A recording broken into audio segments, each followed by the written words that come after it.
বান্দার হকগুলো যদি আমরা আদায় না করি তাহলে কিয়ামতের মাঠে আমাদের জন্য কি পরিণাম রয়েছে, কি পরিণতি রয়েছে? ইন্না জাআলনা মা আলাল আরদ জিনাতাল্লাহা লিনাবলুয়াকুম আইয়ুকুম আহসানু আমালা। আল্লাহ সুবহানাহু ওয়া তাআলা তিনি প্রশ্ন করেছেন, তিনি আবার উত্তর দিয়েছেন, তিনি আবার সমাধান দিয়েছেন।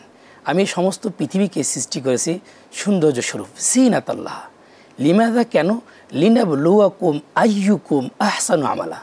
কারণ হলো তোমাদের মধ্য থেকে কে ভালো আমল করে, এটাই দেখার জন্য। আল্লাহ তাআলাই প্রশ্নকারী, আল্লাহ তাআলাই আবার উত্তরকারী। এটা দ্বারা বান্দাকে বুঝিয়েছে, বান্দা আমি তোমাকে সৃষ্টি করেছি শুধু দুনিয়ার নাজ নিয়ামত ভোগ বিলাস করার জন্য না, আমি তোমাকে সৃষ্টি করেছি লিনাবলুয়াকুম, পরীক্ষা করার জন্য, আইয়ুকুম আহসানু আমালা, তোমাদের মধ্য থেকে কে ভালো আমল করে। এরপরে আয়াতে আল্লাহ তাআলা বলতেছেন ওয়া ইন্না লাজাইলুনা মা আলাইহা সাঈদান জুরজা, সুবহানাল্লাহ।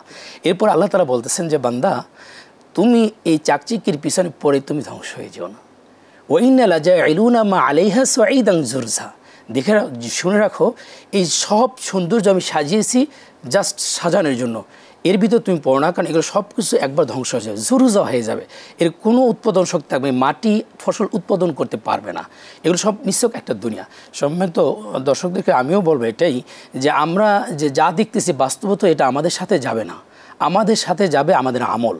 আমরা যদি আমল করতে পারি, পৃথিবীর কেউ দেখে না, আমার আল্লাহ দেখে। এই ভয়, খৌফ, এই ডর যদি আমার অন্তরে থাকে, আমার দ্বারা কখনো গুনাহ করা সম্ভব না। আল্লাহকে ভয় করা। আমি যদি জানি যে আমার আল্লাহ দেখতেছে, পৃথিবীর কেউ দেখে না, তো কোনো মানুষই, সে হোক প্রশাসনের লোক, হোক সে সাধারণ ব্যক্তি, হোক কর্মচারী, হোক শ্রমজীবী, সে সবসময় চিন্তা করবে আমার কেউ দেখে না, আল্লাহ দেখে। তো পিতামাতার কথা বলতে গেলেই আমরা সবাই একদিন পিতামাতা সহকারে এসেছিলাম, অনেকে আমাদের মাঝখান থেকে চলে গেছে। রমজান মাস, তাদের জন্য আমরা সবসময় দোয়া করবো, রব্বিরহামহুমা কামা রাব্বায়ানি সগীরা। আমরা একদিন চলে যাব।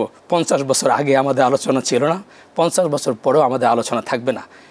এটাই দুনিয়ার নিয়ম। কিন্তু আমি আপনি চলে যাওয়ার পর আপনি আমার আলোচনা যাতে থাকে, এই জন্য এমন কিছু করে যাওয়া দরকার, এমন কিছু রেখে যাওয়া দরকার, যে আমি চলে যাওয়ার পরও যাতে মানুষ আমাদেরকে স্মরণ করে, তুমি যখন এসেছিলে ভবে কেঁদেছিলে, তুমি হেসেছিলে সবে, এমন জীবন করিবে গঠন, মরিতে হাসিবে তুমি, কাঁদিবে ভুবন। এটাই হওয়া উচিত। এই জন্য বান্দার হকগুলো আমাদেরকে অবশ্যই আদায় করতে হবে, আর আল্লাহর হকের ব্যাপারে আমাদের অবশ্যই সচেতন থাকতে হবে। জি মুহতারাম, আমরা এবার যাচ্ছি মোহাম্মদ সাইফুর রহমান সাইদি আপনার কাছে। আপনি যদি বলেন যে আল্লাহর হক এবং বান্দার হক, এই দুইটার প্রতি আমরা কি পরিমাণ গুরুত্ব দিতে হবে? যে বান্দার হকগুলো হচ্ছে, যেমন সন্তানের মা বাবার প্রতি হক আছে, মা বাবার সন্তানের প্রতি হক আছে, স্বামীর স্ত্রীর প্রতি হক আছে, স্ত্রীর স্বামীর প্রতি হক আছে, এবং একজন মানুষের পাড়া প্রতিবেশীর প্রতি হক আছে। অর্থাৎ এক কথায় ইমামের মুসল্লির প্রতি হক আছে, যিনি রাষ্ট্রপ্রধান আছেন তার জনগণের উপরে হক আছে। কেউ যদি কোনো হক নষ্ট করে, তাহলে কিয়ামতের ময়দানে উনি যদি শহীদের মর্যাদাও পান, কিন্তু উনি এই মানুষের হক, বান্দার হক আদায় না করা পর্যন্ত আল্লাহ তাকে জান্নাত দিবেন না। এটাই হচ্ছে আল্লাহর ফয়সালা। নাম্বার 2 হচ্ছে, আমাদের আল্লাহর হক আদায় না করা পর্যন্ত আমরা জান্নাতের আশাও করতে পারি না। কারণ আল্লাহর হকের মধ্যে অন্যতম শ্রেষ্ঠ একটি হক হচ্ছে নামাজ আদায় করা। আর নামাজ সম্পর্কে বলতে গিয়ে আল্লাহ রসুল বলছেন, আস-সালাতু মিরাজুল মুমিনিন, নামাজ হচ্ছে মুমিনের মেরাজ, আল্লাহর সাথে সাক্ষাৎ হয়ে যা। আস-সালাতু মিফতাহুল জান্নাহ, নামাজ হচ্ছে বেহেশতের চাবি, এই বেহেশতের চাবি দিয়ে আপনি জান্নাতে ঢুকবেন। এরপরে রোজার মাস চলতেছে, এই যে আমরা সিয়াম সাধনা পালন করতেছি, এই রোজার সম্পর্কে আল্লাহর হাবিব আমাদেরকে স্পষ্ট জানিয়েছেন, আস-সাওমু লি ওয়া আনা আজজি বিহি, রোজা কেবল আমার জন্য, আর আমি আল্লাহর প্রতিদান আমি নিজ হাতে দিব।